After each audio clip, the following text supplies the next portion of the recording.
Dad is eating us out of house and home. He has 3 full meals a day, plus snacks. I looked at the grocery bill this week, and it's $50 higher than usual.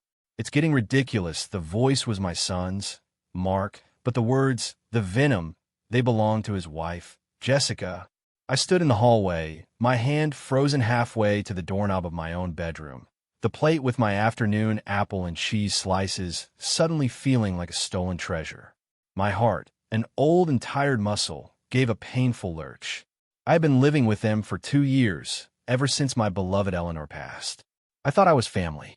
I was, it seemed, just a burdensome expense on a spreadsheet. A moment later, Mark's footsteps approached. He saw me standing there, saw the plate in my hand, and his face, a face I had once adored, hardened with a practiced annoyance. "Dad," he said, his tone leaving no room for misunderstanding. "We need to talk. You're eating too much of our food." He didn't just say it. He declared it, a judgment passed down upon a geriatric criminal. In that instant, something inside me, something that had been dormant for decades, a quiet and patient engine of resolve, sputtered to life. They thought I was a doddering old fool, a charity case. They had no idea who I was. They had no idea what I was capable of. And as I looked at my son, seeing not the boy I raised but the greedy man he had become, I made a silent vow. I would cook one last meal in this house, and then I would leave forever. But I wouldn't just disappear. Oh no, I would leave behind a lesson in gratitude and consequences so profound it would scorch the very foundations of their comfortable, entitled lives. My life before this chapter had been one of quiet competence. I was an electrical engineer, not a flashy one, but a good one. I designed power grids, the unseen circulatory systems of cities. It was a profession that rewarded patience, meticulous planning, and an understanding that for every action, there is an equal and opposite reaction. I applied the same principles to my finances. While others bought flashy cars and took extravagant holidays, Eleanor and I lived modestly. We saved. We invested. We built a fortress of security, brick by silent brick.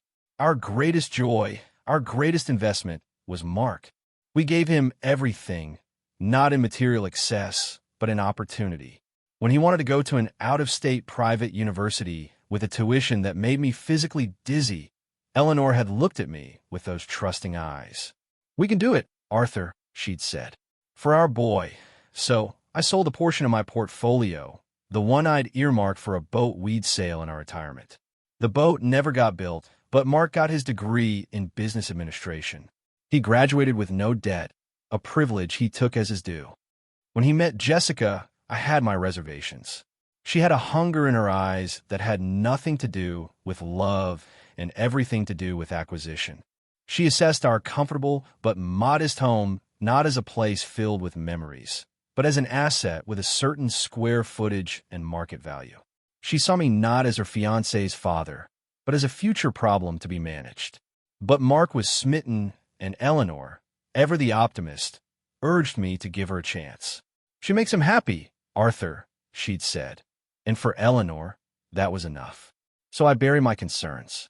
When they wanted to buy a house far beyond their means, I didn't lecture them about fiscal responsibility.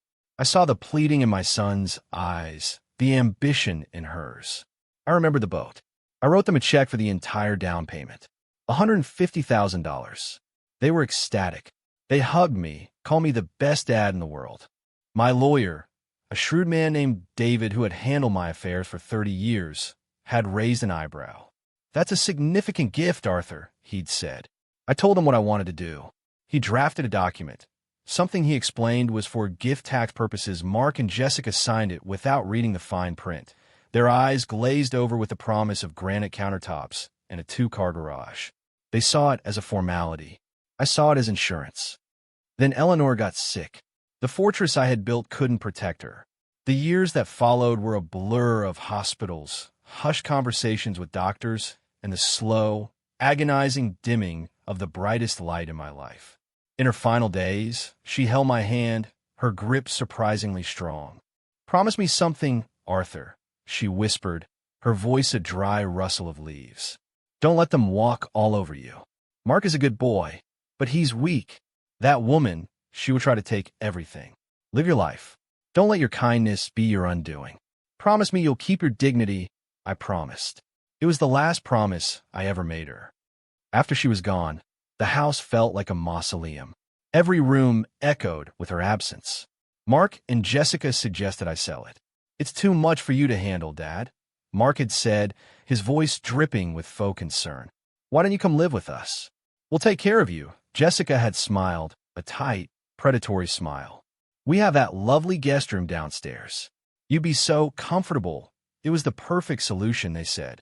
I could sell my house, give them the proceeds to invest for me, and live out my golden years under their benevolent care. I saw the trap, clear as day. They saw a frail, grieving old man. They saw a windfall. So I played the part. I agreed.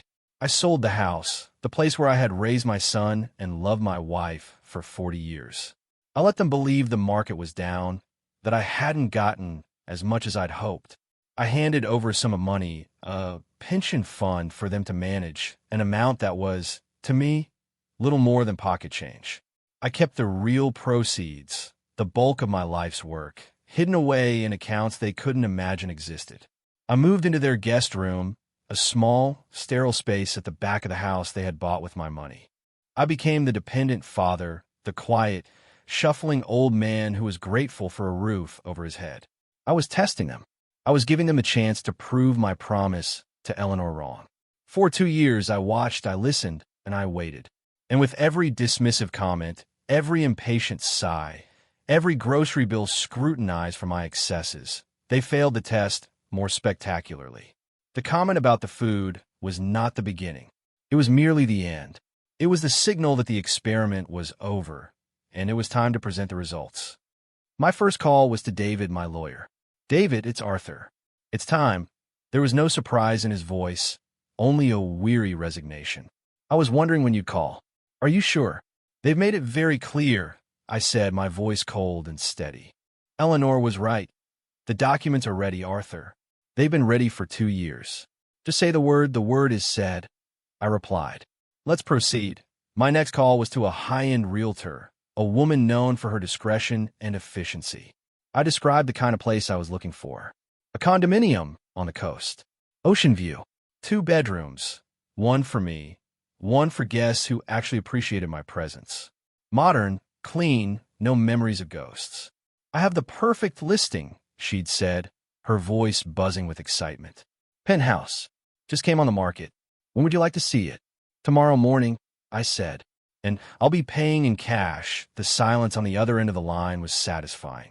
My final call was to my private banker. I instructed him to liquidate a specific set of bonds and transfer the funds to a new account. The amount was substantial, enough to buy that penthouse 10 times over. The machinery of my old life, the quiet competence of the engineer, was humming back to life. Every gear was clicking into place. That evening, I found Mark and Jessica in the kitchen, huddled over their laptop. I cleared my throat, adopting my most fragile, apologetic tone. Mark, Jessica, I began. I've been thinking about what you said, Mark. About the food. Mark had the decency to look ashamed, glancing away. Jessica, however, stared at me, her arms crossed, her expression one of vindicated impatience. I'm so sorry if I've been a burden, I continued, letting my voice tremble just so. You've both been so generous, letting me stay here. I want to do something to say thank you. I'd like to cook a special dinner for us on Saturday. A proper family meal. My treat. I'll buy all the groceries myself. Jessica's expression softened instantly. The predator had been offered a free meal. Her eyes lit up. Why, Dad, that's so thoughtful of you, she said, her voice now syrupy sweet. We would love that, Mark nodded, relieved. That sounds great, Dad. Really, they thought it was an apology. A capitulation. The pathetic old man, acknowledging his place and offering tribute. The irony was so thick I could have choked on it. It wasn't a tribute. It was a final invoice. The next few days were a masterclass in deception. I shuffled around the house, the very picture of a man winding down. I spent hours in my room, not napping, but on the phone with David, with the realtor, with movers. I went out for my walks, which were actually trips to the bank, to a notary, and to a high-end luggage store. I purchased 3 large, sturdy suitcases. When I went grocery shopping for the Last Supper, I bought the best of everything. A beautiful cut of prime rib, fresh asparagus, expensive French wine. I even bought a ridiculously overpriced cheesecake from a gourmet bakery. Jessica saw the bags when I returned, and her eyes widened. "Wow, Dad, you're really going all out," she exclaimed, already calculating the value of the free food. "Only the best for my family," I said, and the double meaning hung in the air, completely lost on her. The night before the dinner, I was putting a few last things into a box when I heard their voices from the living room. The door was ajar. I stopped, my hand hovering over a framed photo of Eleanor. Eavesdropping had become a necessary, if distasteful, habit in this house. "He's really laying it on thick with this dinner, isn't he?" Jessica said, her voice a low sneer. "All this best of my family nonsense. He's probably feeling guilty." "You should just, come on," Mark said, his voice weak. "He's trying what, Mark? To make us forget he's a financial black hole? Once this dinner is over, we need to have a serious talk with him. I found a place online. Golden Vistas Senior Living. It's clean. Not great, but it's affordable. We can use his pension to cover most of it. We'll tell him it's a wonderful community." You want to know the difference? My blood ran cold. Golden Vistas. I had looked it up myself months ago as part of my contingency planning. It was a miserable, state-funded warehouse for the forgotten, with a list of health code violations a mile long. That was their plan, to take my pension and dump me in a place to rot. And with his room freed up, Jessica continued, her voice now filled with a greedy excitement. "I can finally get that Peloton and we can turn it into a proper home gym. And once we have full power of attorney over his finances, think of the renovations we could do, Mark. We could finally flip this place for a huge profit." Mark was silent for a moment. I prayed for him to object, to show a flicker of the sun I raised. "A home gym would be nice," he finally mumbled. And with that, the last ember of hope I held for him was extinguished. He was lost. They both were. I quietly closed my door, the photo of Eleanor still in my hand. I looked at her smiling face. "I'm sorry, my love," I whispered. "I'm sorry it came to this. But I will keep my promise." My grief was now replaced with a glacial calm. There would be no more second thoughts, no more pity. There would only be the execution of the plan. Saturday arrived. The house smelled magnificent. I had been cooking all day, a slow, methodical process that calmed my nerves. The prime rib was roasted to perfection. The potatoes were garlicky and crisp, the asparagus tender. I set the dining table with the good china, the wedding gift Eleanor and I had received and barely ever used. I lit candles. It looked like a celebration. Mark and Jessica came to the table, dressed up for the occasion. They looked pleased, like lords of the manor surveying a feast prepared by a loyal servant. "Dad, this looks incredible," Mark said, genuinely impressed. "You really outdid yourself." "It's nothing," I said, taking my seat. "I just wanted to do something special." We ate. The food was delicious. I watched them devour the meal I had paid for, in the house I had paid for, while they secretly planned to ship me off to a squalid nursing home. They praised my cooking, their mouths full of my prime rib. They drank the expensive wine, commenting on its fruity notes. The conversation was light, superficial. They talked about their jobs, a planned vacation to Mexico, their friends.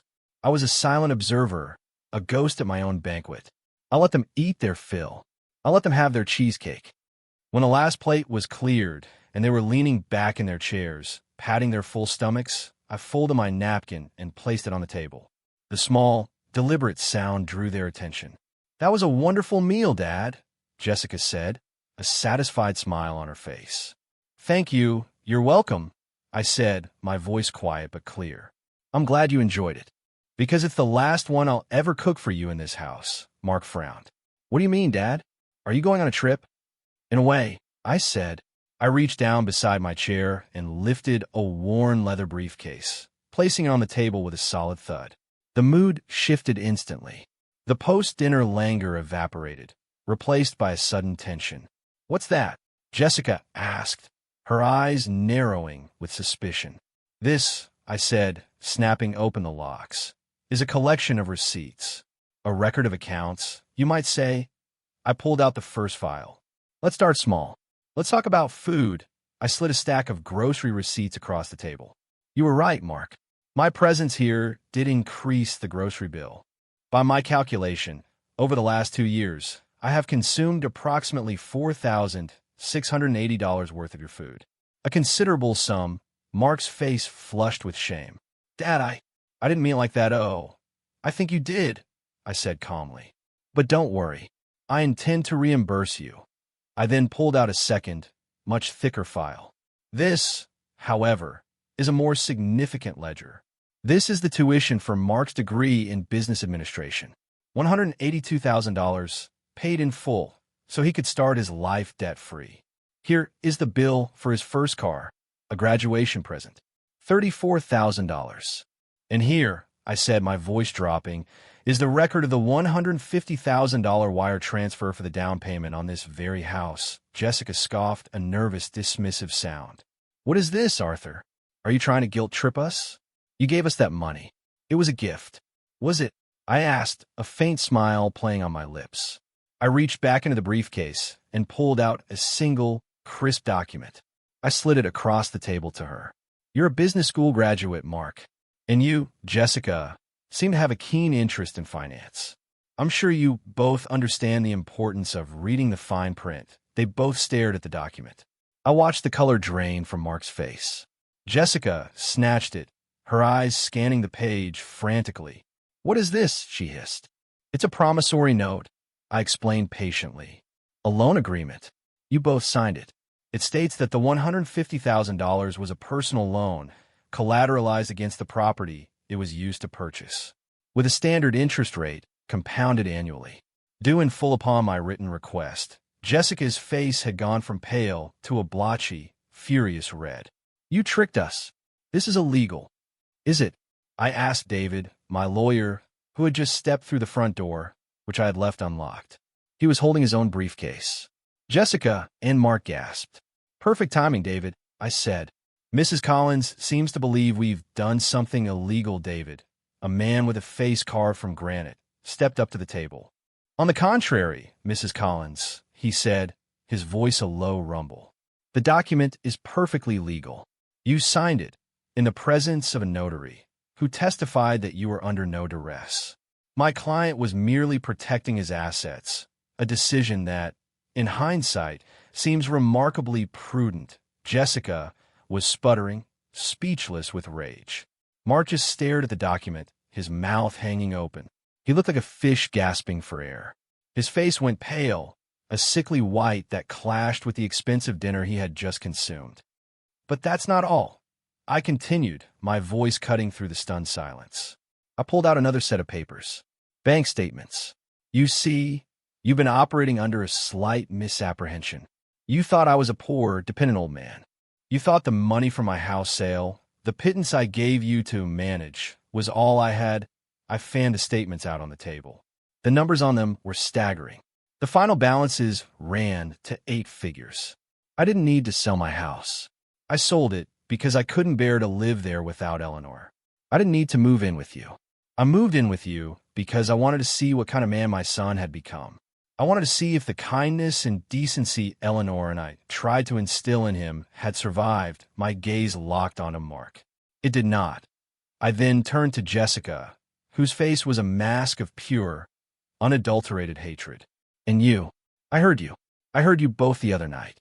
Golden Vistas Senior Living, a home gym. Power of attorney. Flipping this house for a profit.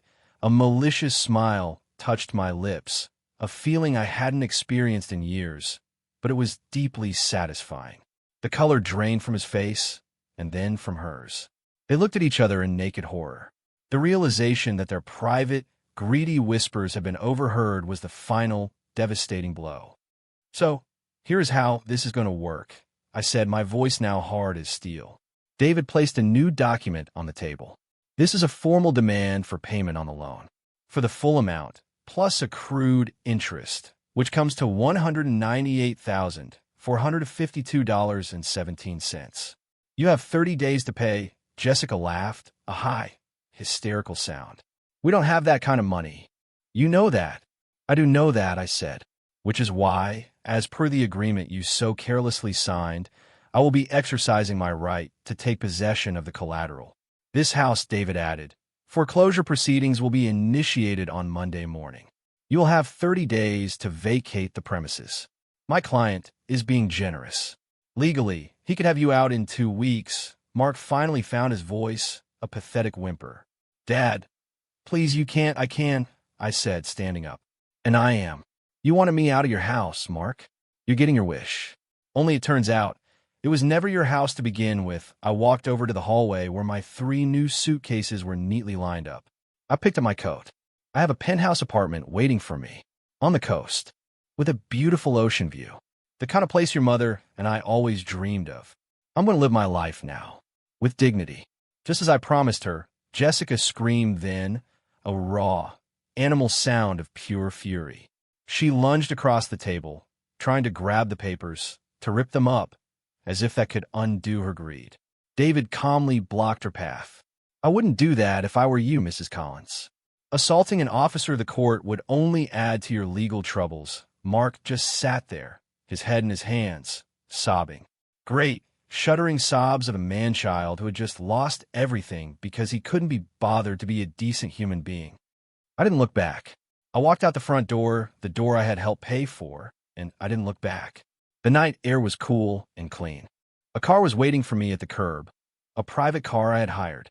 As it pulled away, I saw there 2 silhouettes in the brightly lit dining room window, a tableau of ruin. The schadenfreude was immense, a warm, satisfying glow in my chest. They had thought me a fool, an obstacle to be managed and discarded. They had underestimated me at every turn.